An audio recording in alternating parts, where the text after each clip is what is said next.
Welcome to my latest experiment. This is the big one, the one I've been waiting for all my life. What is it? Try to imagine all life as you know it stopping instantaneously and every molecule in your body exploding at the speed of light. Oh my God. The cream will rise to the top, oh yeah. And I am the voice of the voiceless. And there is no one that does it better. The Guy and Harley podcast, streaming all over your face.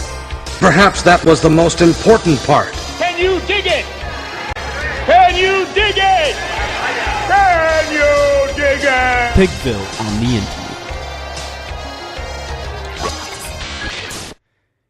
Woman talk. She run her mouth so much she can't hear her own thoughts.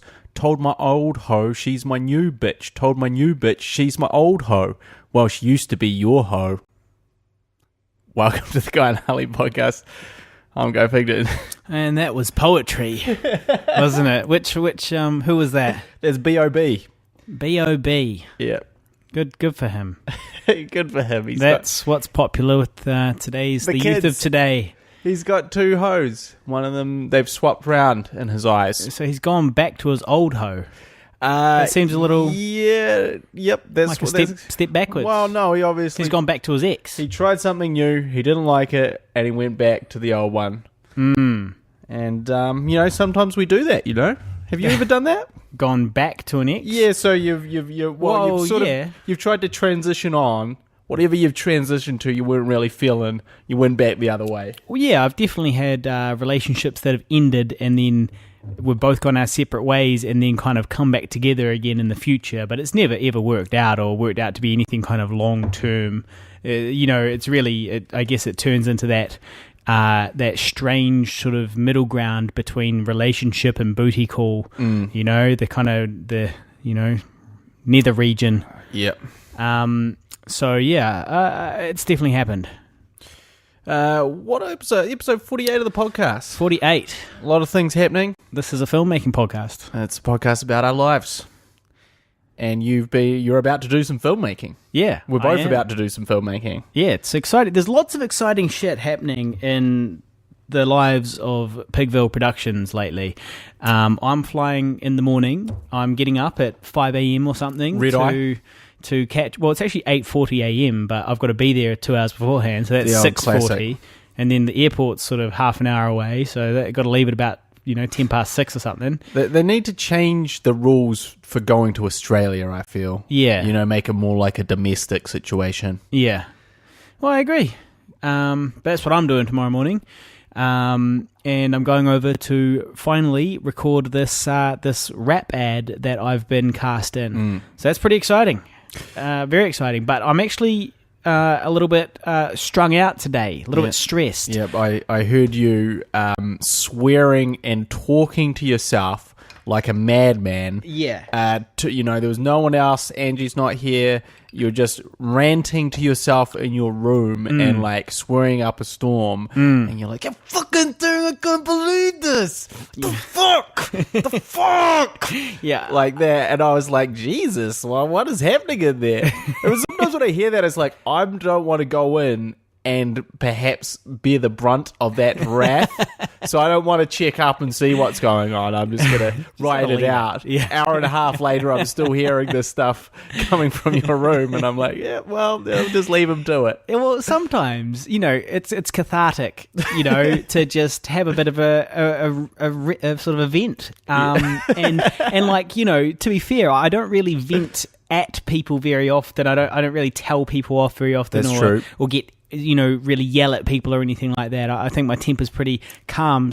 So what that means is I'm a fucking psychopath when nobody's around. You're a firework, a lit firework ready to explode at any moment. No, it means that when I'm not around, I'm a raving, ranting lunatic.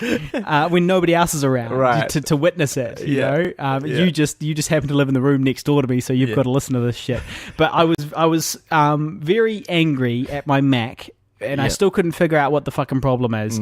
But all it was basically I'm importing videos for a vlog from my phone, and it's imported them and it doesn't tell me where they are, and I can't find them, and it's in this app, and it just won't show me where the fucking files themselves are. And I was getting very angry because I just wanted to do something very quick, and it was basically the bureaucracy, the admin was just building up, and I was getting angrier and angrier. But the real problem is actually I'm feeling a little bit tired and stressed today. This is welcome along to the Don't Give a Fuck cast. Don't want to be here cast. Nah. Could not care less cast. No, like I woke up early today. I had a shitty sleep last night. Big mistake. Anytime you wake up early, there's going to be problems. There's going to be problems. Well, I had a shitty sleep last night. Just because I had a coffee too late because I was busy trying to rehearse, and I had a coffee at like 10 to 8, which is way too late for me to have a coffee. Right. And so I was up all night, and then you came home from Star Wars at like 3 something in the morning probably, and I heard you guys because I was still awake. And then I had an argument with my girlfriend. And I heard some massive clomping. Clomp, clomp, clomp, clomp. I couldn't tell if that was you in your Han Solo boots. That was me in my Han Solo boots. That was my boots. That wasn't my girlfriend had taken her high heels off. I was like, God, fuck, Shelley, take off your high heels and clomp it around. and then after like 10 minutes of clomping, I was like, you know what? I think that might be Guy. Yeah, so I went to the Star Wars premiere of The Force Awakens last night, and I went dressed as full Han Solo, and my girlfriend went as Slave Leia. And we were the toast of the town there, I will say. Nice. I mean, it was pretty insane, like, because we went to the premiere, so it was like 5 minutes after midnight, and we got there half an hour beforehand, and we queued for 40 minutes to get our tickets, which we'd already booked. Really? Yeah. And I'm glad I didn't go. And like essentially everyone was kind of like stressing like, oh, maybe they're going to, start it, but they didn't, they were never going to do that, or there would have been, an uproar. So basically what happened, the nerds would have rioted. Yeah, so they had to, there would have been some very angry blogging going down. There were some very angry blobbing from all these fat, sweaty men who missed out on their Star Wars. So they basically ran like super long ads and didn't start them till like sort of, way after the start time. So, but we decided to, do a bit of cosplay. My girlfriend was looking very sexy as Slave Leia. I was looking very sexy as Han Solo, the rogue smuggler. Smuggling in some slightly too tight pants. the rogue budgie smuggler. The rogue budgie smuggler. But yeah, it was very cool, and I was like, this is awesome. I'm all dressed up as Han Solo. I feel like a big shot. My girlfriend's looking super sexy as Princess Leia. This is great. And then I got there, and all these basically nerdy pervs were just ogling my girlfriend. Yeah, well, what the fuck did you expect? Having pocket wanks to my girlfriend right next to me. Yeah, fully backfired. I was thinking of the spirit of Star Wars, man. I was like, this is, the family, thing. We all go, we're all dressed up, we're all having a laugh. But that's what not these guys were thinking. This was becoming their fantasy for the night. And it was meant to be your fantasy. Seeing my girlfriend in the slave outfit because she looked good. She did look good. And, so basically I was standing in queue just watching all these guys, do double takes at her and, fully just, lecherously stare at her. And it's like, come on, bro, I'm right here. I'm Han Solo. Don't fuck with me, bro. And so it kind of did backfire a little bit because, and people did take some photos. One person came up to me. This was hysterical. One person came up to us and he goes, oh, high five for Princess Leia. And, got a high five from my girlfriend. And he's like, you're the best Princess Leia I've seen at cover. You look so good, blah, blah, blah. And then he just left. And then he must have kind of realized that I was in full, outfit too. It was a little bit rude. So he came back and he goes, oh, you look good too, bro. And he gave me a high five and he goes, yeah, looking good, Luke. And then walked off. And it's like, it's Han Solo, okay? Clearly, I'm Han Solo. I've got the fucking, I've got the vest, the Han Solo vest. Yeah. I've got the Han Solo waistcoat. I've got my blaster. I've got the Han Solo wig on. Clearly, I'm fucking Han Solo. How could you possibly make that mistake? So that threw me into a rage as well. But quite a few people did take photos of us as a couple obviously they will be cropping me out later to whack off to my girlfriend. But I get to whack off to her in person, so that's at the end of the day, I'm the winner at the end of the day. Well, I've got zero sympathy for you, because I don't know what you expected when you dressed up your girlfriend as sexy Slave Leia and took her to a Star Wars convention full of fat, lonely single men that go on a midnight on a weekday to a fucking see a movie. So no sympathy there for you. I didn't get to finish. Sorry, that was my story. But now we've gone into. So I woke you up when we got back at 3:30 a.m. I was and you had a fight. I was clomping through my answer, but then I had a fight about the Bechdel Test.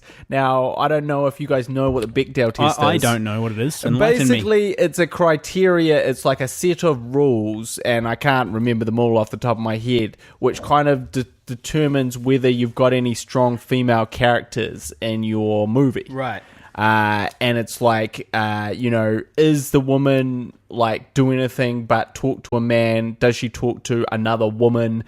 Is she solely the love interest? There's a couple of things like that. And it's like, if you fail on one of these criteria, you fail the Bechdel test, you're sexist. Yeah. And of course, the Bechdel test sucks a lot of balls. It's not very accurate. There's a lot of great films with super strong female protagonists that fail the Bechdel test, but everyone's like, oh, the Bechdel test, and my girlfriend was like, oh, well, it passes the Bechdel test, and I was like, fuck the Bechdel test, the Bechdel test doesn't mean shit, it's fucking bullshit, here's why it's bullshit, And she's like, why are you fucking biting my head off because of the Bechdel test? I just said it passed the fucking Bechdel. I was like, we shouldn't be talking about the Bechdel test in film. And why were you in this obnoxious mood? I wasn't in, the Bechdel test winds me up because my two films fail the Bechdel test. Yeah. But I think that they have great female parts in them. Yeah. And they're not sexist at all. But, someone's going to wank on at me about the fucking Bechdel test. Yeah. And there's great, for instance, perfect example, Silence of the Lambs, Jodie Foster, one of the coolest female protagonists ever. That fails the Bechdel test. And so what I don't like is that it's used as a barometer. It really grinds my gears. And so, that's how that escalated. Well, good. That's nice that you didn't have the control to nip that stupid argument in the bud before it became a problem. But that's good. That's good. That's good for you. Yeah, well, I'll tell you what, talking about... I'll just pass you the bottle opener to open that Stella Artois. Cracked into my second beer already. That's right, we've got more. Well, look, similar... What's the name of that test? The Bechdel test. Bechdel test. Well, similar to the Bechdel test that winds you up as soon as you hear about it. It's the same with me with the Fermi Paradox. Right? What the hell is this? That's this idea that some guy wrote saying that there mustn't be any other aliens in the entire universe because given the amount of time that has passed since the universe started and the comparatively small amount of time it takes for life to arise on a planet, he thinks that even that basically where are they all? If they if they exist out there, it should only take a certain amount of time to colonize the entire galaxy, and there's been enough time by this dude's calculations, and so basically it's the paradox is there's no aliens, right? Because if there was aliens, we would have found them by now, or because they would have found us. Because of the amount of time in the universe that's been. Yeah. Exactly, exactly. It pisses me off. It's just too big. That's the problem. The universe is too big, man. And we're off in the corner of some little arm of some fucking backwater galaxy. Some asshole. Galaxy's asshole in the Milky Way. Well, here we are in fucking, Dagobah. Yeah, we're fucking out here we in are Dagobah. In Dagobah. And so, of course we haven't... The aliens are out there. They just haven't seen us yet. But yeah, so anyway, a little aside there. But so basically, I woke up too early, and then I started practicing for this audition, for this role that I've got, and I realized that I'm really having trouble getting the new version of this song that I've got to learn into my head. Yep. really struggling. It's just not really sticking in there. And I've got like a 3-hour rehearsal tomorrow with the director, and I really want to show up fucking pumped and ready to go, you know, and I'm just getting increasingly stressed about the fact that I can't really, you know, get it to stick.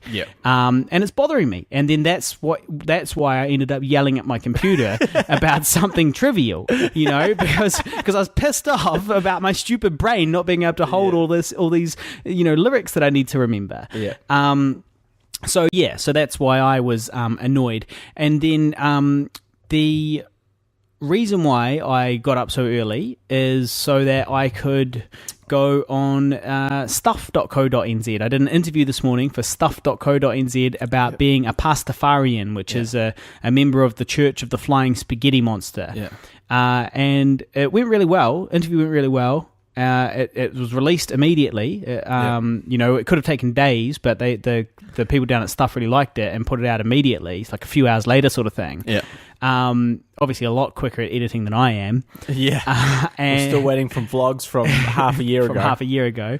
I'm still waiting on that vlog from you in Barcelona for I Survived the Zombie Holocaust 2 years ago. Don't worry, it's on its way, mate. It's on its way. There's a 2 to 3 year lag between shooting and releasing with me. And so anyway, it went really well, and I'll post it in the comments below, but I've also already shared the story on the on the Guy and Harley Facebook page, facebook.com/Guy and Harley. And it's been shared a whole bunch. It's done really well. It's probably one of my more successful marketing sort of publicity schemes. The crux of the whole concept being that you wear a strainer, a spaghetti strainer, on your head. And basically deadpan about ridiculous stuff. Deadpan about religion. So, you know, you are sending a message. You're kind of exposing the hypocrisy of religion through wearing a strainer on your head. Legally, which you can do. It's I've got my driver's license where I'm wearing a strainer on my head because you can do it under the law saying that it's a religious headwear, just like a turban and these types of things. So, I'm doing the good work. I'm doing some good work. So it is quite funny. So yes, definitely have a look at that. Well, that's one of the many exciting things that's happening at the moment anyway. So I'm going away tomorrow for this ad. Today I'm going viral for this Pastafarian thing. Now you are going down south in a few days, down to Dunedin, and you're shooting a music video. That's right. So I am filming a music video with a very talented artist called Talia Caritas. You can look her stuff up on Bandcamp. Or SoundCloud, or we might even post it in the description we might post below. a link. Although actually I'll be away, so you might do that. She has an exceptional voice, and she's kind of what reminds me of a bit of a cross between like Lorde and Lana Del Rey. But she's just has an amazing voice, and she's actually doing some work for our feature film called Older. And I asked her a while ago, like, hey, would you be interested in maybe making a music video for one of these things while I'm down, the next time I'm down in Dunedin? And she was like, yeah, super keen. And so that had been an idea that has been percolating, and it's now come to fruition. I'm using the director of photography who worked on the zombie film, and you know, we're probably going to have a sort of really fun time. We're sort of doing sort of a very crazy shoot where we're kind of chasing the magic hour. So the magic hour is the time between sort of as the sun rises and as the sun sets. There's a period of an hour in those two times when you have this beautiful golden light that makes everything look like $1 million. And if you watch any film, you'll see that they all try to film this time at a certain point in their film, and they try and capture that moment. And you know, the more you start thinking about the magic hour, the more you start seeing it. Look, it's in the new Star Wars film, it's in the old Star Wars films, it's all over the place, because it just looks beautiful. And so what we're doing is we're filming from a sunset, then we're shooting all night, and then we're shooting a sunrise, and that's, you know, one shoot day. And then we're going back and shooting a bit more on the following evening. So it's, that sounds quite hellish. it is a hellish, hellacious. If you ask me. Yeah, absolutely. It's Hellacious, is that the correct word? Hellacious, Is yeah. hellish not a word? Oh, I think they both are. Right. But hellacious for sure. And that's the thing is, I got in trouble with my family because they were like, I was meant to be coming down to Dunedin to see my family, my parents who took care of me and supported me for years and years and still come to my rescue when I'm broke and I desperately need money for something, who have shown me unconditional love. Opened the door to you when you moved back home as a grown man. And given me, all the tools to be successful and being an intelligent member of society, but they want me... Somebody rates themselves? An intelligent member of society? Is that really rating myself? Ooh, someone's getting a bit too big for their boots. And so, they were kind of mad because I was going to go down and basically shoot this music video and I was not really going to be able to participate in the Christmas festivities, which was the whole point that I was going down there, is to participate in the Christmas festivities with my whole family. So I've kind of had to do some shifting around, which means basically I finished working on Sunday morning at 6 a.m. So I've been up the whole night, done a 10-hour shift. Then I go directly to the airport. I fly to the airport. I don't fly to the airport. I drive to the airport and then I fly to Dunedin. That takes a couple of hours. So I arrive in Dunedin about 9:45 a.m. And then maybe I'll get a couple of hours sleep and then I go into prepping for this shoot. And then I shoot the entire night. So, basically I'm going to be up for 2 days straight. And this is movie making, folks. This is filmmaking. This is the life. Yeah, don't do it. This is what you get. And I'm not shocked about this. I'm not anything about this. My only concern is that I'm going to be sleepy on my drive back from wherever the last place we filmed is. And I'm going to fall asleep at the wheel and crash and kill myself. Like you did almost on I Survived the Zombie Holocaust. Film. So I know it can happen. So I am a little bit worried about that. That's my only sort of concern. But this is, just part and parcel package. Isn't it part and parcel with, don't you say? Yeah, part and parcel with being a filmmaker is you just kind of do these mental hours where you just don't really sleep. And you just kind of suck it up, and everyone sucks it up because they've all got to stay up all night as well. Tell you what, time starts going fucking backwards at sort of 4 a.m.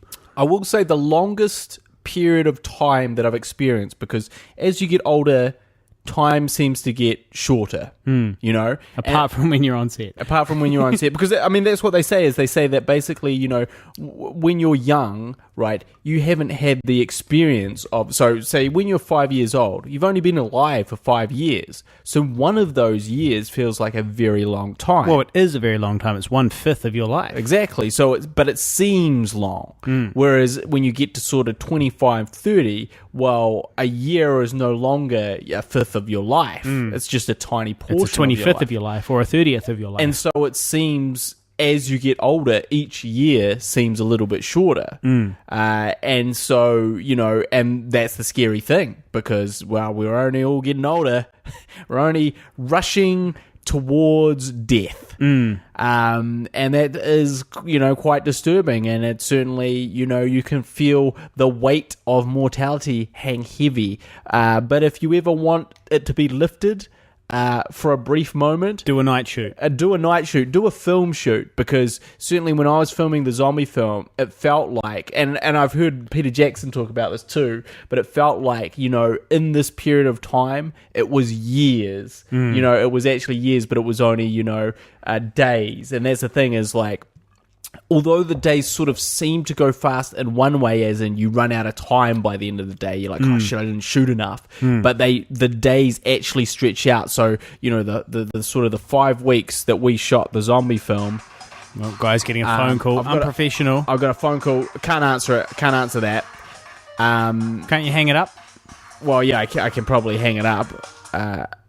So, the days that you are on set, seem like years. They really do. I mean, I honestly remember one day in particular on the zombie film. It seemed like a year to me.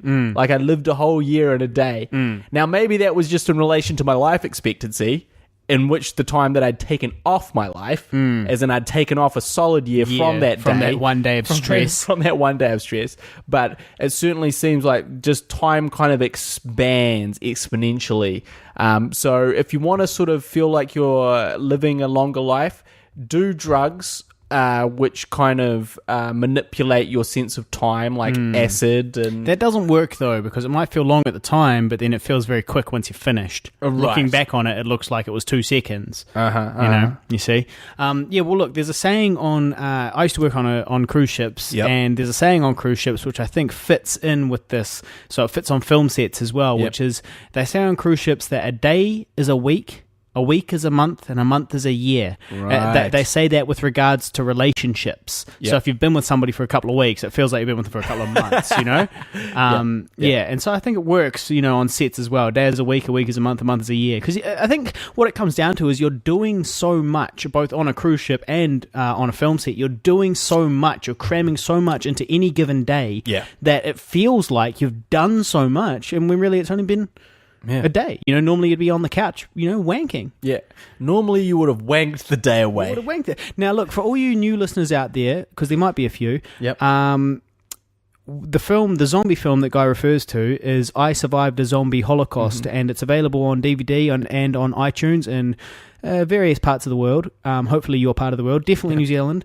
And Christmas is coming, so please, guys, go out and buy the DVD. It's at Mighty Ape, it's at JB Hi-Fi, it's at the Warehouse. Mighty Ape's a website, you can order it there.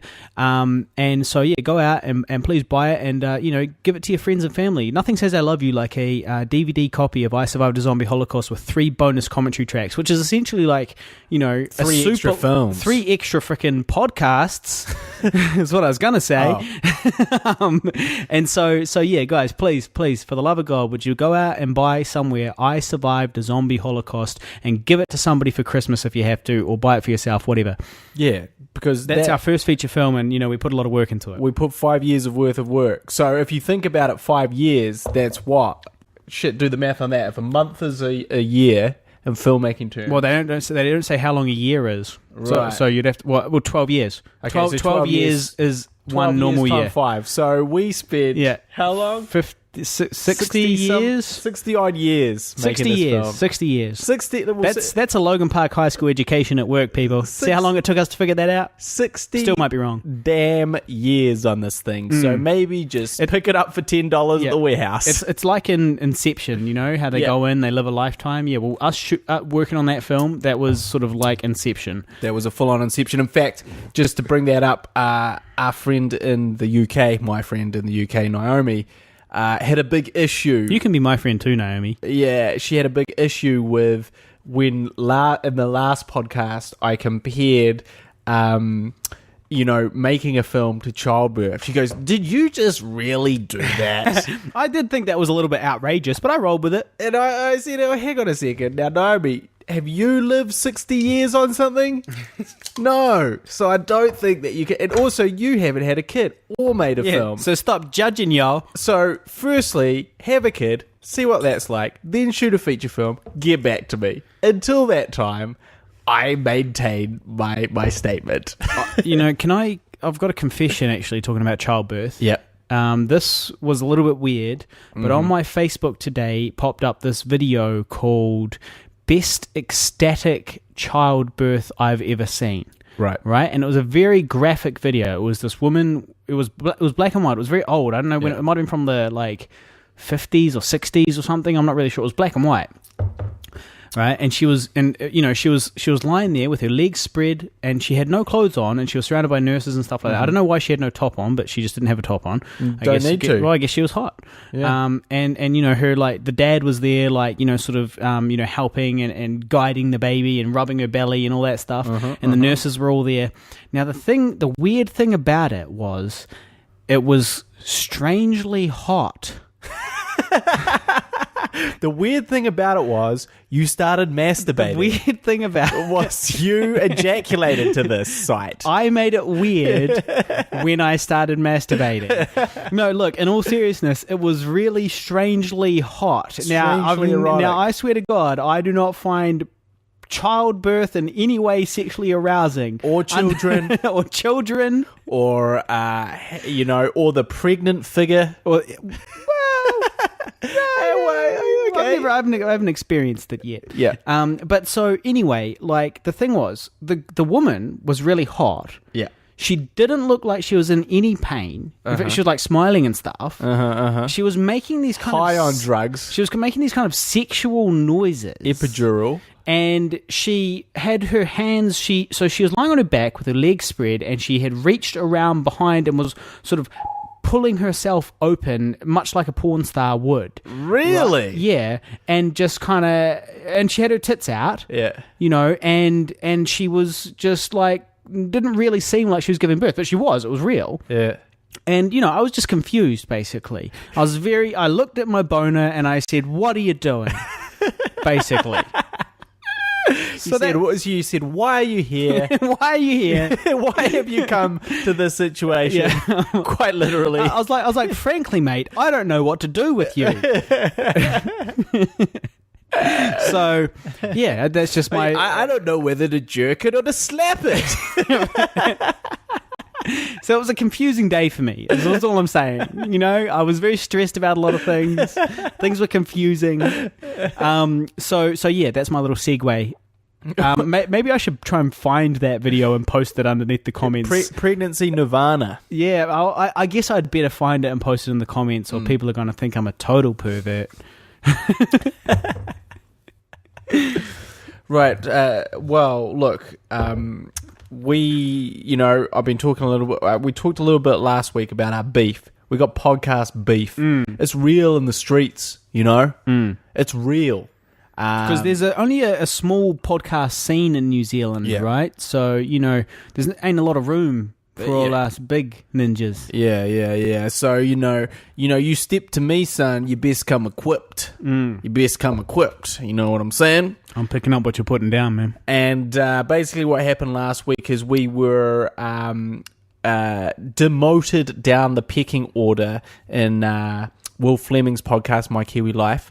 Because we did an interview. Probably a couple of months ago or something. Oh, it feels like years ago that we did it. And it was an in-depth interview about filmmaking and our lives and so on. And the idea when we recorded it, this was before he launched his new podcast, My Kiwi Life. Yeah. We recorded it before he had launched it, and the idea was that we would be the very first episode. And now they're up to episode 7, and there's been no Guy or Harley. Not a hint.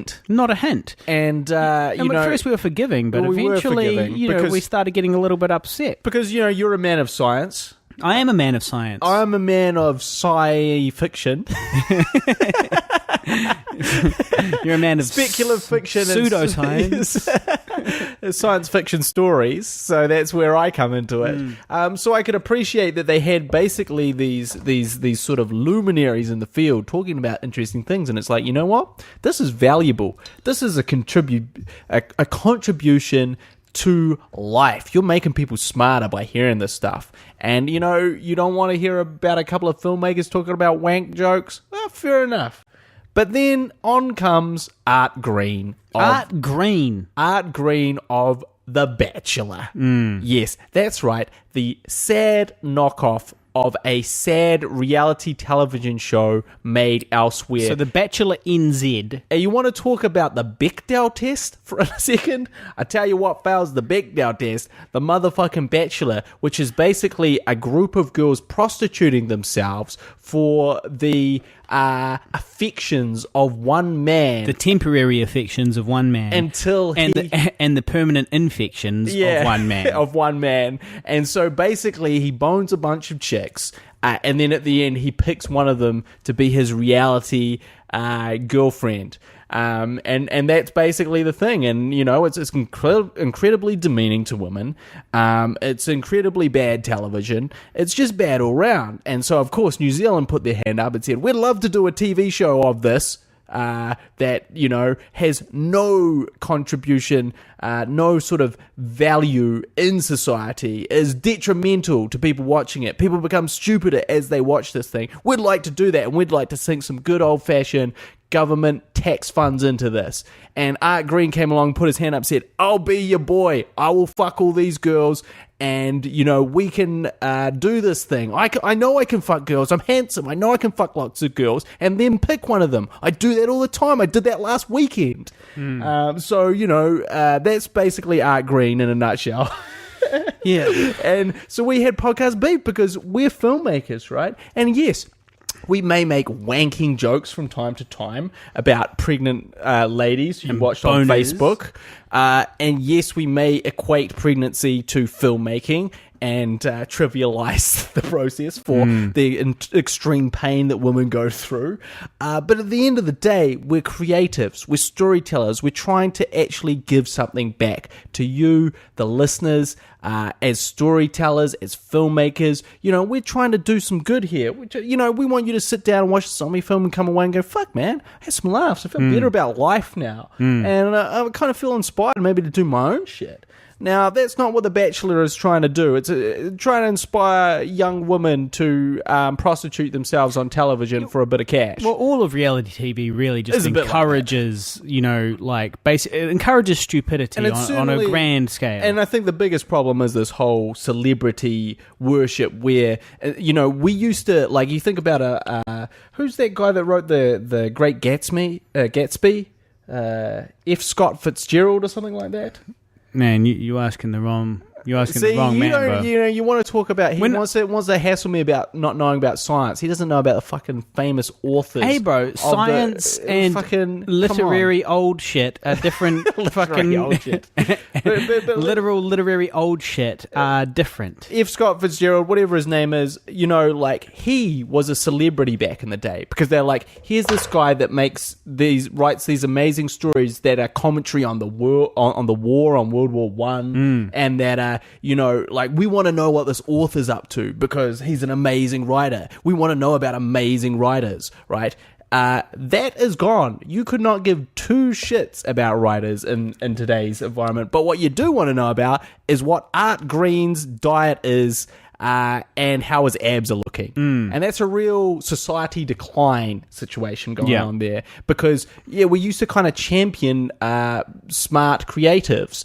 And now we champion reality television, vapid reality television stars. That's all true. And we will continue this conversation about the My Kiwi Life beef. But I did want to say as well, this dumbing down. Yep. Nah, I forgot what I was going to say. Okay, well, look, our issue was essentially that Will had forsaken us for this society's decline because, let's be real, more people want to know about The Bachelor than they want to know about Guy and Harley. They do. There's the whole thing. It's like they could give two shits about us. Well, we're filmmakers. Well, who gives a crap? Do you got abs? Do you look really handsome? No and no. Are you going to bone a bunch of chicks on this reality TV show? No. Are you going to get on a reality TV show? No. Too ugly. Can't get on it.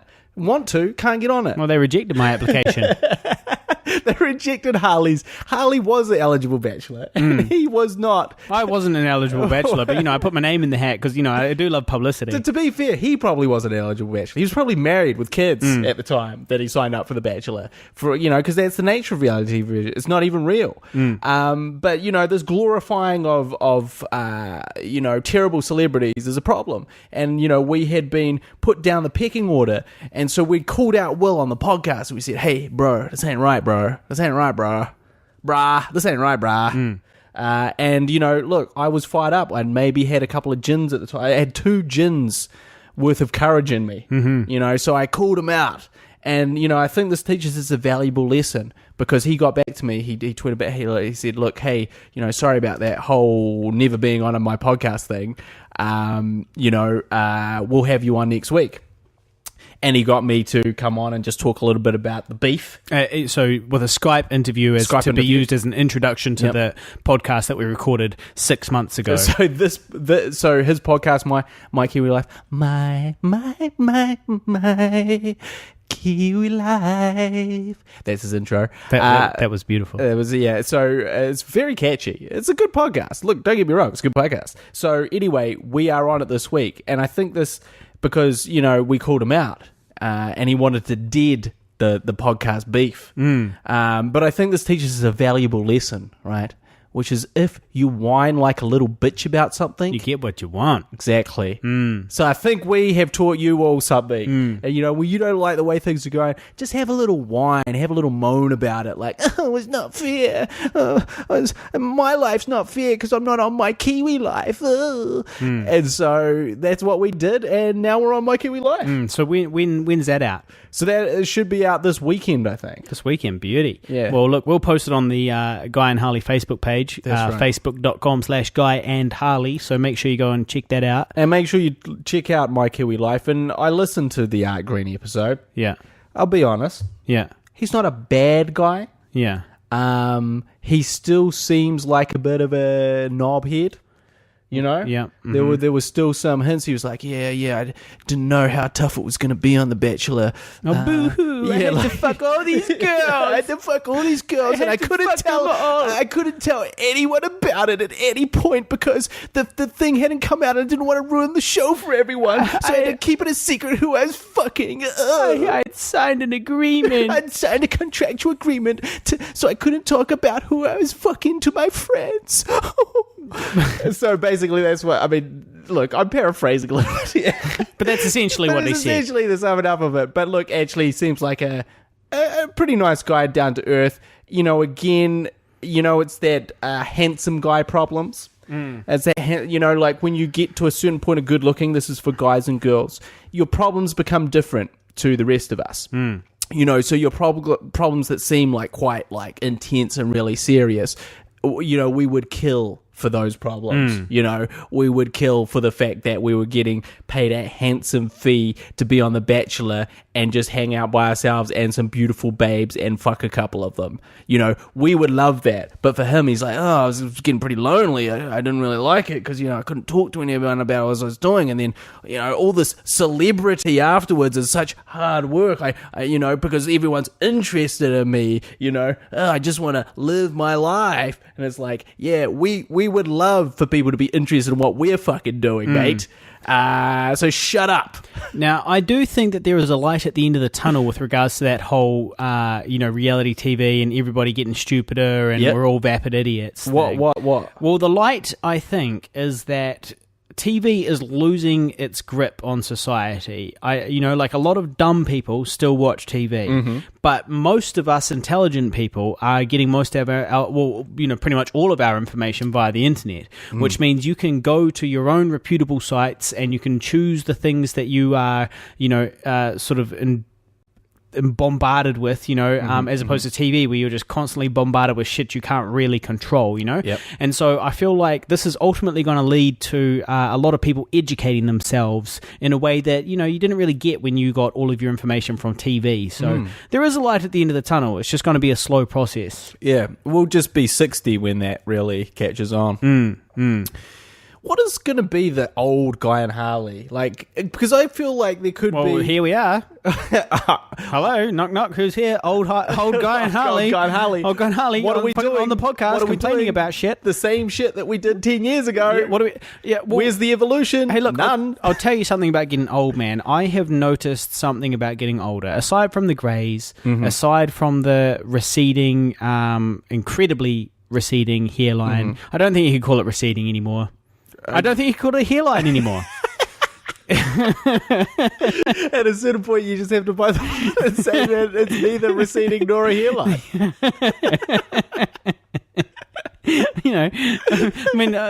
On the upside, it's almost finished receding. There's not much left up there to go. Yeah. So, a strange part of me will be looking forward to that day. What, just because there's no more growing on top, so you're just like, well, that's it. Well, that's that then. You go, no more comb-overs for me. Nah, that was years ago. That was when I was 24. Let's cut the shit. Well, but what have you noticed? Well, I've noticed, hairs, right, poking out of my ears, for example. Just these longer ear hairs. You know, it's kind of gross. But that's all right. I'm not too bothered about that. You know, just trim them down. It's not a big deal. But I'll tell you something I've noticed over the last couple of years. Right. Old man snotty nose syndrome, where I've just got a constantly snotty nose, you know, and like I'm not kidding, I have considered keeping a handkerchief up my sleeve. A classic old man trait. Because sometimes I just keep some toilet paper in my back pocket, you know, because it's just like, you never know when you're going to get a boogery nose. And then basically, if I want to find boogers, I just shove a bit of toilet paper up there, guaranteed to find some boogers, you know what I'm saying? And like, it didn't used to be like that. Now, I don't know what it is about aging. Well, look, I think I could shed some scientific light on this. Oh, okay. Okay, now this is my theory, because I've noticed old man boogery nose syndrome as well. I've definitely seemed to be producing more boogers, right? But this is what it is. I think that when you're young, right, you don't really have that much hair. Well, you eat them all as well when you're young, right? So, you know, when you're like 20 odd, you just eat them all. Not everyone chooses that line of that method of disposal, Harley. Right. All right. Well, please continue. So, you know, when you're a young man and you're a kid, you don't really have that many nose hairs, and they're not that long. Okay, but when you're old, it's like a fucking forest in there. You know, you're talking about ear hair. Well, guess what? Before the ear hair cometh the nose hair. And so, you know, what was once like some like very mild shrubbery has become a dense bush area, the sort of Waitakere ranges we're talking about. And so essentially, where do the boogers go? Because the boogers had at one point no place to sort of hide. They had congregate. They had no sanctuary, and now essentially this forest is like a booger heaven, and so the boogers are just coalescing in there and like becoming stronger. You know, becoming a serious force, an evil force, and which just leads to you picking your nose more, which leads to you being a grosser individual. Yeah, but the thing is though, because you're older, you also don't really care about the fact that you're a grosser individual. And this, my friends, is how you become a dirty old man. Picking his nose. You just don't give a shit. Flicking them at girls while you pocket wank to them. Yeah. On public transport. You really got pocket wank on the brain. Well, I've got pocket wank because we just shot a skit which involves pocket wanking. At 32 years old, we just shot our latest skit for YouTube, which involves pocket wanking. Which heavily involved. We hope to coin the term pocket wanking. And I don't know if we coined that, but we'll claim it. And plus, I've been doing a lot of pocket wanking. And so the two things combined made me think of it for this podcast. Yeah, well, that skit should be out within the next month, I guess. You know. Well, speaking of dirty old men, I did offer. You can find that skit on YouTube by searching Pigville. By the way, I was about to have a shower a while ago, and then I got busy. And you're like, for starters, I was about to have a shower. You're like, why are you having a shower, bro? Like, as in, like, why would you do that? Well, yeah, I was like, why are you having a shower, man? We ain't fucking. You know? And then I was just recording a podcast. I was going to have a shower out of respect for Harley because, you know, I've been sweating all day. I mean, up in my room, it's a bit of a sauna up here. I'm just a sweaty, BO'd out person. Guess what? I didn't have time to have that shower. I stink, and that is Harley's cross to bear, and that is another case of dirty old man syndrome. Because once upon a time, I would have been up at the crack of dawn, had that shower, and be. So you haven't showered at all today? No, zero shower. Right? Yeah, zero showering. Yeah. Well, welcome along to the B&O cast, the B&O podcast. What else you got? Well, look, we have some I Survived a Zombie Holocaust posters, right? Now, we have been selling these very slowly. We've got sort of a wee pile of them, and we've just been selling them. We've not been super active, but if people ask for them, you know, we sign them and we post them out to people. Now, depending where you are, but pretty much within New Zealand, we've been charging $25 for a signed I Survived a Zombie Holocaust poster posted to your door.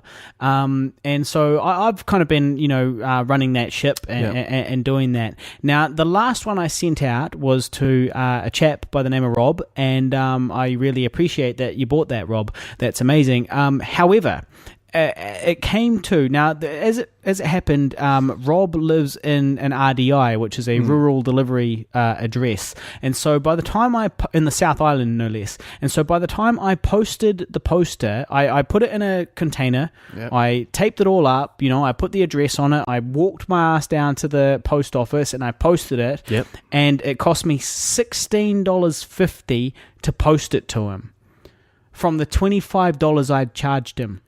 And so that's not taken into account also. We got these posters for free. We did. But normally posters cost money themselves. They cost a lot. They cost between like $30 and $40 for a poster that size. The actual making of the poster is not cheap. Yeah, it's not cheap at all. I went and bought a bunch of them for our second film, oldermovie.com, and they cost no shit. They cost like something like $35 each. And so like we got them for free, so it kind of works. But once those have run out, we're basically fucked. This is not going to happen anymore. No. And so anyway, we made $8.50 from that entire poster debacle, signing and sending one to Rob. Yep. But of course, it took me time. Yep. If I was being paid my hourly rate at work, then that wouldn't have covered. We would have very been long. in the negative.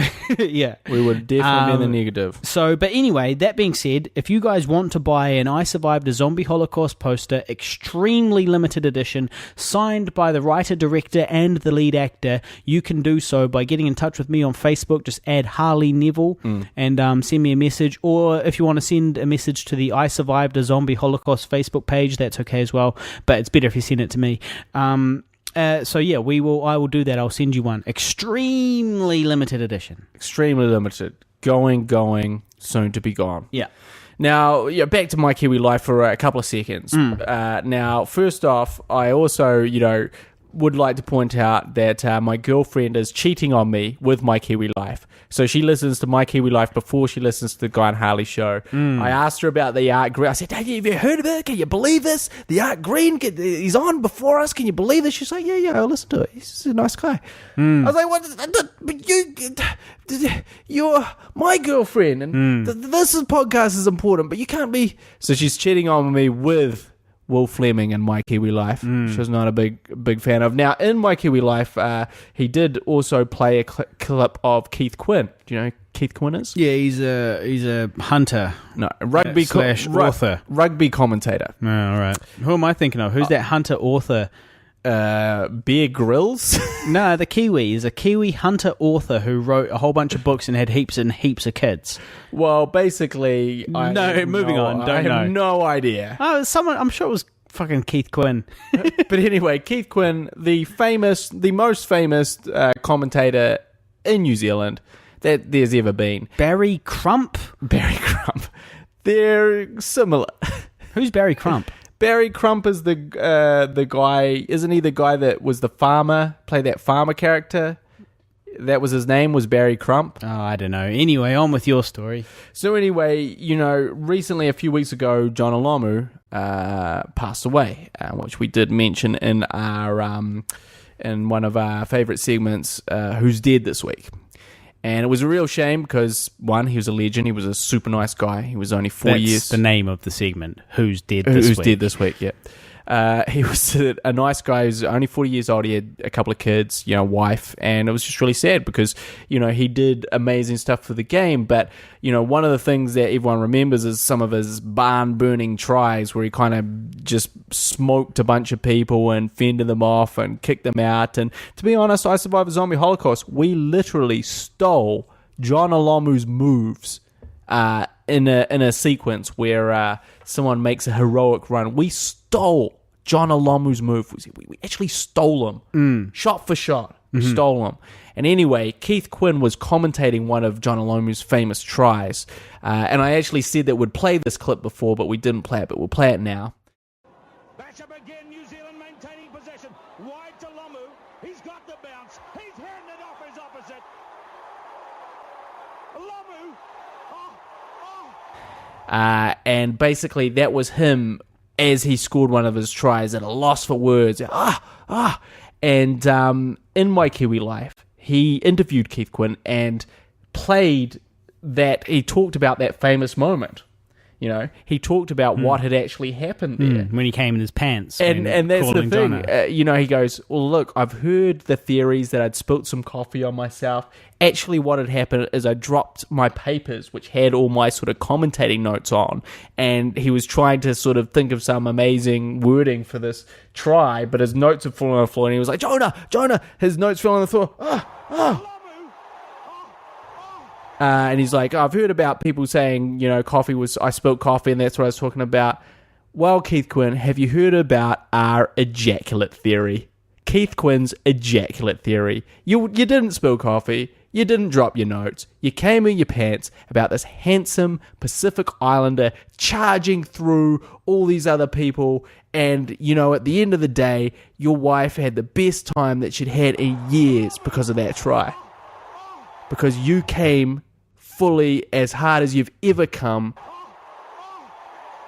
to that moment. But she wasn't there, though. Because it was so thrilling. But afterwards, when he came home that night, you know that he was still G'd up from Jonah. And I maintain that, like, it wasn't coffee, you didn't spill your notes, you did just jizz a little bit. And that's okay, because it was an impressive try by a pretty big man. Keith Quinn, ejaculate theory. Own it, Keith. Thank you very much. Own it. And it was Barry Crump I was thinking of. Right. Well, I don't know how exciting this is, but I was going to meet with our DOP, Adam St. John, while I'm over in Sydney. Oh, cool. Adam St. John, he shot our second feature film, Older, and I'm going to be meeting up with him, and then we're going to be, well, this is my plan, I haven't run it by him yet. Yep. We're going to be going over to David Helmore's place, the producer of How to Save Us, and we are going to set up the next film. Get crunk next to the pool. Oh, I thought you were going to set up the next film because he's a producer. You've got your director of photography there. You're a producer / actor. All of those things combined to setting up the next film for Pigville Productions. Well, look, not getting crunk by the pool. Well, if we can fit that in between the crunkness, we will certainly endeavour to make that happen. Well, also Adam St. John, he's been a mentor to us in a way. You know, he sort of got us he sort of taught us basically everything we know to a degree. You know, like we started off together and he'd sort of knew all about Final Cut Pro, the editing software that we use. He started teaching us about that. He shot one of our shorts, Goodbye Jimmy Reed, but he's also That's an old short of ours that we shot like 10 years ago, but you can see it on Pigville by searching Pigville 2 on YouTube. Just search Pigville and it's one of our videos. It's one of our older ones. So he's always been the dude that's like come through and like I'm always emailing him like, hey, what do you think about this purchase? What do you think about this camera? What do you think about this lens? I'm looking for advice off the man, and he's freely given it. He's a good dude. But I also would recommend, when you're a filmmaker, don't be afraid to ask people things. That's how you're going to learn. Exactly. I ask you things all the time and you don't like it. I'm like, hey guy, I forgot how to export this thing. What do I do again? And you come clomping into the room and you stand there looking unimpressed. Well, it's a little bit different what I've already told you several times. Well, the principle stands, man. If you don't know, you got to ask. Now, if I don't know after the 5th time, well, I've got to ask. So I thought you were going to say shame on you. You don't know the 5th time. Well, shame on you for not teaching me properly. Shame on you for not committing anything to memory that I ever say to you. See, now you see why I'm having trouble remembering all these lines for this fucking big shoot that I'm doing. Speaking of the shoot, I got my itinerary for what I'm doing over there. So tomorrow, I wake up early, go to the airport, fly over there, get picked up by somebody. What are you flying? What? Qantas. Yeah. Movies? Breakfast included. Oh. Not sure about movies. Oh, I think there might be. I checked my seat. As far as I can see, I'm at the very, very, very front. Now, I didn't say first class or anything like that, but I'm at the very, very, very front. That's what you call at least business class. Yeah. So, I mean, there's some good shit going down there. Yep. And then I get picked up by somebody at the airport. Yeah. Driver. And I get taken to my hotel, which is a fancy pants hotel in Surrey Hills in Sydney. Now, I think that's a nice suburb, I don't know. But I checked out the pictures of the hotel. It looks fucking phenomenal. And And then I've got like an hour to myself. I'll probably have a snooze then maybe, or go for a walk or something. I don't know. And then sensual massage, something like that, you know. And then I get picked up again by this dude, driver, and my personal chauffeur, and I get taken to a wardrobe fitting. Do a wardrobe fitting, and then I get taken along to do some other bullshit, and then rehearse with the director for 3 hours. Yeah. Then I've got 2 days off. 2 days rest. Like it says Saturday personal time, Sunday personal time. Yeah. That's outrageous. Just to spend your per diems. Exactly, because I am getting per diems as well. Mm-hmm. And then on Monday is the shoot. But obviously on Saturday and Sunday I'll be really trying to fucking figure out these fucking lines that I can't remember. But yeah, so it's looking pretty cool, pretty exciting. I'm pretty excited. I did ask though if I was going to be pre-recording the track, because it's an ad with a music element to it, and I asked if I was going to be pre-recording the track and then lip syncing on the day, or if I was going to be doing it live on the day in front of the crew, and I needed to know everything perfectly. And the answer is yes, I'm going to be doing it live on Monday in front of the whole crew, and I need to be doing it perfectly. Yep. So I'm really feeling the pressure here. Yeah, they're flying you over. They're flying me over there. They're giving you per diems. They're giving me per diems in a fancy hotel. You've got a driver. There's going to be this moment, right? And this moment, every actor knows this moment. Yeah. It's the moment when, because, you know, you're on set, everybody's fucking around, everybody's got a job. There might be 100 people there. They're all doing shit. And then everybody stops, turns, and looks at you, the actor. They say action, and then they wait for you to do what you do. They wait for you to not fuck up your job. Exactly. And it's a concern when, you know, you're doing, in this particular case, when you don't know your fucking lines. Yeah. You know, so I'm really kind of stressing about this. But I do have a theory that by tomorrow morning I'll be much, much better. I think that today just my brain's just too tired. I also think, look, it's Star Wars, man. It's Yoda. You must unlearn what you have learned. Well, because, you know, that's the thing. I don't think we told them that the first version that I learnt was very difficult. It was a very difficult rap that I had to learn. Yep. And I learnt the whole thing, and then I thought that was going to be close to the final product. Yep. And I had that other version of it in my head for more than a month. And then all of a sudden, yesterday, I get this new script completely different to what I had learned. I'm essentially going back to square one and starting again. Yeah. And so yesterday I felt very confident. Today I feel fucking miserable. Yeah. Well, that's the thing. I don't think I'm cut out for this high stress, successful actor world. Well, look, when you train your mind, you train your brain to do one thing, and then you kind of ask it to divert from that. It's tricky. It's not easy at all. And, you know, look, I have a lot of respect for you because I don't really remember my lines. I get them to a certain point where I sort of feel pretty good about them, and then I kind of just do whatever I want on the day. And look, of course, I'll be getting at the point, but like I've been editing older, where I was the main character, so I did a lot of talking. And what I noticed is that I deviated from the script pretty much all the time, and I missed sometimes quite important bits of my lines that I should have said that I didn't. And if there was a director there who wasn't acting at the time, he would have been able to. He might have noticed. Yeah, but I was the director, so no one pulled me up on these things. But you know, but I also do. I get a headache when I see you learning your lines. They give me a headache because I'm like, this is too much. Like I'm so glad I don't do this. But I also do think, you know, it's a Yoda situation. You've got to clear your head, and they'll just come to you at a certain point. And before that, you know, you will be struggling, and you will be like, oh fuck, oh shit, I just feel like I don't know anything, but it's overthinking it. It's like everything. You know, you're studying for a test, you're doing something. If you get to a point of like critical mass, over critical thinking mass. See what I did there? I like that. I quite like that. You just it all kind of falls to pieces. And I mean, it's the same when you're playing a really hard game and you just play it like 100 times in a row and you just keep fucking up. And then you walk away from it and come back in a couple hours time and then you do it, no problems. Yeah. Yeah. It's like that. Definitely. It is 100% like that. It's 100% like that. Sometimes I've noticed that I'll be really stressing, can't get something, and then I'll just leave it for a little while, come back, and I'll be like, well, that wasn't even that hard.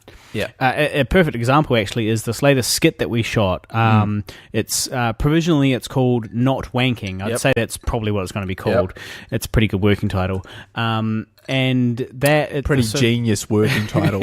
This latest skit we're releasing called Not Wanking involves me doing basically a monologue for the entire thing, pretty much the entire thing. And I was quite... I put it off for 2 years. You did. You really put it off for a long time. It was written in 2012. And there was so much time where I was like, well, you're like... We're not up to much, and we've got a camera in the cupboard, so should we, like, shoot this sometime? Well, heaps of time. You're like, when are we going to film something? When are we going to film something? I was like, we got something to film. Yeah. You just got to fucking learn it and sort it, and we'll film it. It wasn't just that, though. I had to produce it as well. I had to organise the crew and all that stuff. So basically, the answer was, it was going to get done when I got off my ass and made it happen. Yeah. But the thing was, I wasn't going to get off my ass and make it happen until I felt confident that I could do the performance, and it was this big long monologue. Yep. But when it came to the crunch, and I finally got around to sort of organising it and trying to make it actually happen, it went really well, and the monologue, despite being long, it actually wasn't that hard to get it right. And you didn't really fuck up that often. No. At all. No, yeah. I don't think I do fuck up very often as an actor. Oh, you should have joined me in the edit room of I Survived a Zombie Holocaust, mate. That's bullshit, man. There was hardly any times on I Survived a Zombie Holocaust when I had to say, oh, sorry, guys, line... Yeah, no, I wasn't talking about learning your lines. I was You're just talking about being a shit actor. Effectively doing those lines. Yeah. Well, look, I mean, we should mention, I did go to Star Wars dressed as Han Solo. We talked about it, last week. I went to see some Star Wars fan fiction, aka Star Wars The Force Awakens, with my hot girlfriend wearing Slave Leia outfit. It was good. Yeah, so you want to actually talk now about the film itself? Yeah, like no spoilers. Now, we do have to be very clear that there's no spoilers. But it was damn good. Because I haven't seen it yet. Yeah, I mean, it was everything I think that you could, hope for. It was everything that you could hope for the next one. Right. Like, you couldn't just sit there and go, oh, this should have been better somehow. It's like, no. So was it better than the prequels? Oh, without a doubt. Without a doubt. But, you're dealing with... Because that's the thing, is like, we all looked at the prequels and were like, not sure about some of this stuff. And, there was a lot of sort of problems with the prequels, CGI-itis, of course, but also just, essentially Star Wars is a fairy tale, right? That's what George Lucas based the original Star Wars on, was sort of mythical stories, fairy tales, a princess, a beggar, and that's what, and that's like stories as old as time, basically. And that's why it worked, because we've been telling those stories forever. Now, the prequels were kind of very political, a lot of politics involved, a lot of the idea of democracy and what that is, and, how that can be manipulated. That's not... kids and adults alike, there's, how many people don't vote, how many people don't want to participate. And so immediately, and it's also what I would say is laying too much pipe. And that's, whenever you get in movies and there's just so much exposition that needs to be kind of crammed down your throat to kind of get whatever the plot across, it's laying too much pipe, and there was a lot too much laying too much pipe, because when it sort of finally came together in episode 3 was pretty good, but it was like, well, why don't we start there? Because we had to lay all that fucking pipe, but the laying of the pipe was not that great. Whereas... I thought 1 and 3 were not bad. Right. I think you might rethink... Known as 4 and 6. Yeah, if you saw 1 again, you might rethink that. Yeah? Yeah. It just 2 pissed me off. There was too much love and romance in there. Right. Well, but both of those, it just seemed like, people were just talking, but I don't relate to any of it. It's kind of... And this is another problem with filmmaking, is when you make a movie, it's all in pieces. You're telling a story, but you're telling a story to come to a conclusion, and you want it to feel like a cohesive whole. That's the whole point. But what you often feel like is that you've created a bunch of separate scenes that are all separate to each other, and that just kind of follow one another. But they don't really mesh well. They don't all come together properly. They just kind of seem like a collection of scenes to kind of get this point across. And I think that's the biggest problem with those Star Wars movies. It's a collection of scenes to set up this thing, as opposed to this, Well, they had a fuckload to explain because they've got all this stuff that they has had to too much tie to explain. in. Yeah, has to tie in with the original trilogy.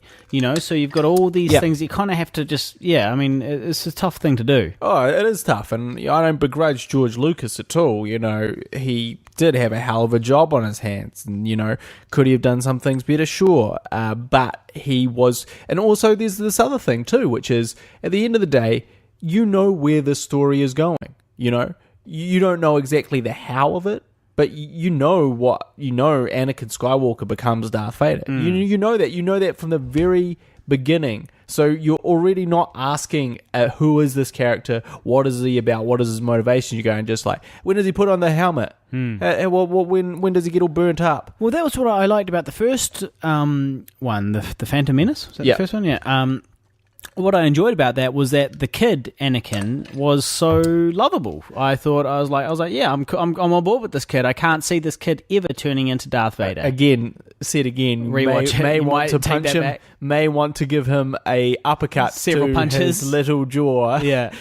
To his little petulant jaw. Yeah. Because he is quite annoying, and more specifically, to be fair, I only ever watched all of them once. His acting is quite bad, right? But anyway, so the new Star Wars, obviously you don't know where it's going. You can't predict. You have no fucking idea. This is 30 years after that trilogy. Like, what the fuck? And so but they've got heaps of nods back to the old Star Wars films, heaps of references, heaps of characters, and it's great. It just all comes together. Also, technology has progressed to a point where the marriage of CG and practical works much better than it did in the prequels,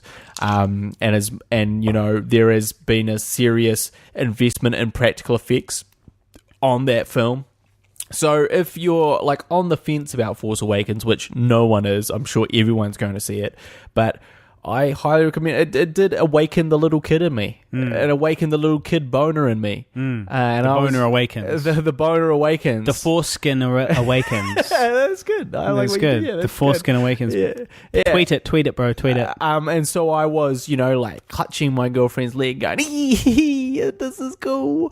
And your girlfriend was like, "Yeah." My girlfriend literally asleep because it was 2:30 a.m. My girlfriend was at risk of falling asleep towards the end because she'd been. I'd had a little nap in the day. I had a little nana nap. She hadn't, and she'd been working. I'd just been goofing around, jerking around. So it was that thing where but I was fully amped up the whole period of it, and there's some big stuff goes on in there. Some weighty things going on in there, but I highly recommend it. I don't think anyone that's a Star Wars fan could really walk away feeling shortchanged. Well, I'm looking forward to seeing it. I don't know when I'll do it. I don't know when I'll get round to it. But I am looking forward to seeing it. But I'm a little bit concerned because obviously things are going to quickly get spoiled for me on Facebook. Oh yeah, I'd be very careful right now. Exactly. Like so much shit's going to pop up. I'm going to learn about it, but I also can't really be fucked going to the movies. Yeah, well, also I've got a busy weekend planned. I don't really. I got 2 days off. You should see it in Sydney. I got 2 days off, Saturday, Sunday. But I guess it just depends on how stressed I am about this rap situation. I might go see it again tomorrow. Yeah? Yeah. I mean, it's definitely a two-watcher. You got to watch it twice. If you're a Star Wars fan, you got to watch it twice. Okay, well, speaking about Star Wars, I don't know if we mentioned this last week or not, or if this has happened last week. I don't know. I was very drunk last week. You gotta know. I was pissed. I don't remember what happens on this podcast. I haven't listened to it yet. Now, we bought a PlayStation 4. We did mention that briefly. Okay, yeah, and it has not been played. Not really. Essentially. We spent a lot of money. Yep. A lot of money buying a PlayStation 4 with 3 games. $850. I wasn't going to tell them the value of the electronics, big ones. of the electronics that we have almost in our home $1,000 that you could steal. I wasn't going to publicly say anyone can Google the cost of a PlayStation. and so it basically hasn't been played. I've played it like 3 or 4 times. I played Grand Theft Auto. I think I've played it 3 times. It is good. I've been enjoying it. Yep. But I should probably make a bit more time for it. That was on my to-do list today. I wanted to sit down for a bit, PlayStation, and play a bit, but I've just been too busy, basically. Yeah. But I'm a little bit upset because with Star Wars Battlefront 2, 3, it must be, right? Because there was 2 on the old one. Oh, I guess so. I love the old ones. It's sitting there. I haven't even tried it yet, but you can only play online. There's no single player campaign, and you need to pay a fee to PlayStation, to Sony, to be able to play against people online. So essentially, I have bought a useless game. I've bought the game, and now we've bought a game. We've bought a game, and now we need to pay the monthly fee in order to be able to play it. So we're paying for this fucking game twice. Yep. Which is an outrage. It's an outrage. It's piracy. It's digital reverse piracy where Sony's pirating me. Yeah. Like, it's fucking outrageous. I'm like, why? I've already bought the game. What did I buy? If I bought a game that I cannot play without paying more money, then I haven't bought the fucking game, have I? That's true. I've bought half a fucking game. This is outrageous. Sony, if you're listening, send us some games. No, Sony, if you're listening, celebrity fight for life. You and me. Also, you did challenge Sonny Bill Williams. Yeah, I was very drunk. And you said you'd call him Mooney. Oh, you said he would be Mooney Bill Williams afterwards because you would knock his lights out. And it'd be asleep like it was nighttime. Yeah, right. He'd be asleep. Brilliant.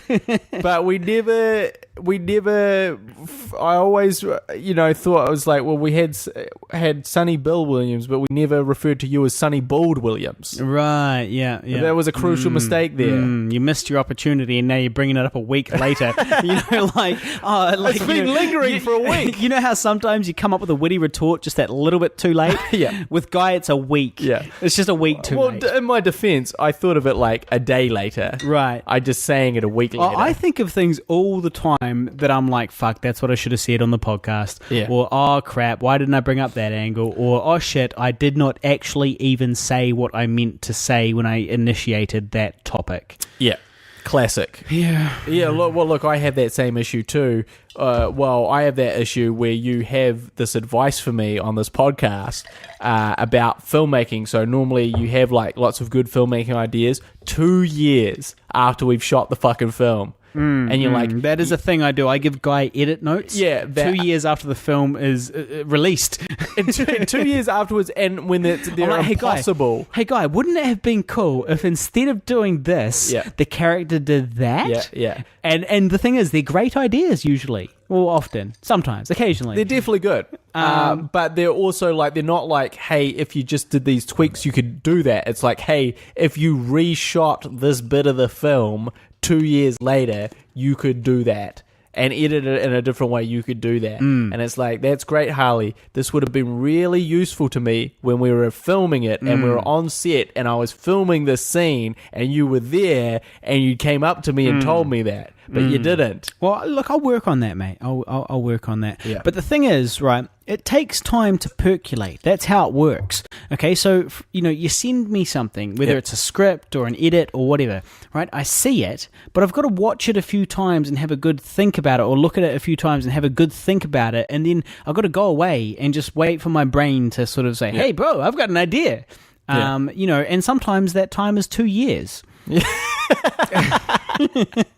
So look, I just work at my own pace is what I'm saying. Well, look, and to be honest, this is the nature of filmmaking. I think I definitely have those as well, and that's why I think reshoots are important in filmmaking, is that essentially you can't really see the forest for the trees when you're making it. You can't. You just can't. And you've got ideas and you've got hunches and you feel like, oh, this is going the right way for me, or this feels like it's right. But until you actually see it put together and you both sit down and you watch it, maybe even with a little bit of temp music, and you actually watch it, it's at that point that you go, you know what? We just needed this. Or we just needed that. And Peter Jackson, our most successful filmmaker, knows this, and that's why he does reshoots at the end of all his films. Woody Allen understands this. That's why he threw out most of Manhattan and reshot it. And people still hated it. No, that was one of his beloved films. Oh, which is that one with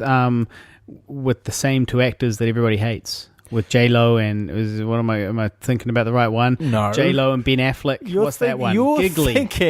Giggly. You're thinking of Giggly or Jersey Girl. Neither of which made by Woody Allen. Classic Woody Allen. 0% made by Woody Allen. Right. He has never had either of those people be in his films. Okay, in that case, I haven't seen Manhattan.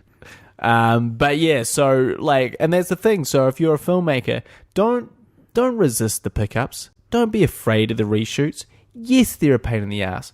Yes, you hate organising them, but they are valid. Yes, your actors are 3 years older, considerably fatter, and have less hair. And greyer. And what hair they do have is greyer.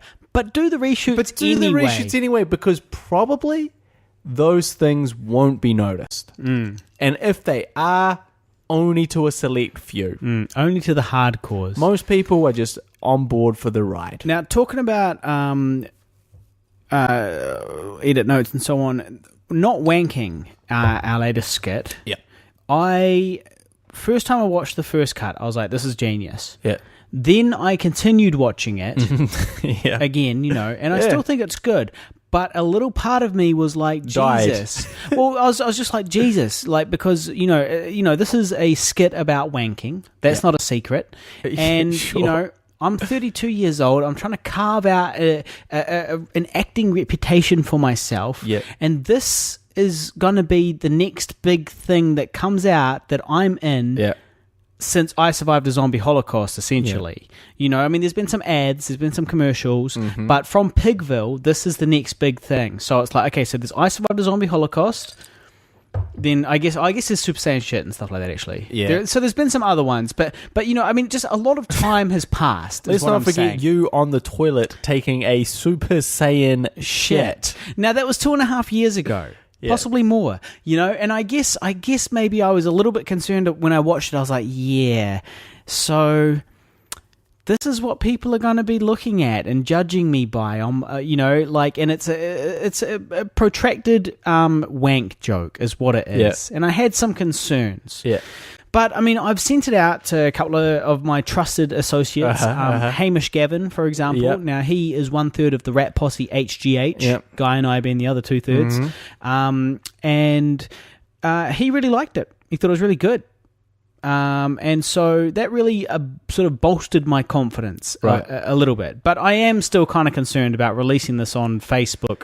That you will be forever known as the hairy wanking man. Not so much that, but more just that people are expecting something better from me at this point in my career. Right. Like it's not 5 years ago. Well, look. It's not 3 years ago. It's not 2.5 years ago. I've done commercials now. I've been in feature films. Let's dash those hopes right off the bat. They're expecting something reputable. Let's dash those hopes. Let's lower those expectations. Let's lower the bar. And then everyone's like, oh no, this is them. This is what they do. And then we'll be good. The status quo has returned. Yeah, we will be good, but all the goodwill that you've built up is gone. People are expecting big things from me now. I'm feeling the pressure. Who is expecting big things from you? Just Facebookers and shit. No, I don't think anyone's expecting big things. Well, you might be right. This is from the guy who just had a fucking spaghetti strainer on his head today. Yeah, this is a guy that just walked around with a soup strainer for a stuff.co.nz story. All right, well, look, I think we need to wrap it up. This is the end of the show. Now, I haven't run this by you, Guy, but I was kind of hoping, because speaking of Hamish, that's why I brought him back in here. Hamish Gavin is part of a rap posse called Posse in Effect. Yeah. That's his other rap posse, and they've just released the new single. And so I was kind of hoping to end on their new single. Sure, But we haven't downloaded it yet, and I don't know if it's even downloadable. So either his track is going to play at the end of this podcast, or it's not. Don't worry, mate. There's a little thing called audio hijack. All right, nice. I'll leave that in your capable hands. Okay. All right, well, thank you very much for listening. Make sure you go out and buy our film, I Survived a Zombie Holocaust. Give it to people for Christmas, because that'd be fucking excellent. Find us on Facebook, facebook.com/Guy and Harley. Follow me on Twitter, @GuyPigden. And if you want to add me, my personal account on Facebook, just search Harley Neville and you will find me. So thank you very much for listening, and we'll see you next week. See you later. Turn it off, Bo. Any second. I'm trying. Turn it off. It's recording. Trying. You've been listening to the Guy and Harley podcast, proudly brought to you by Pigville Productions. Laugh it up, fuzzball.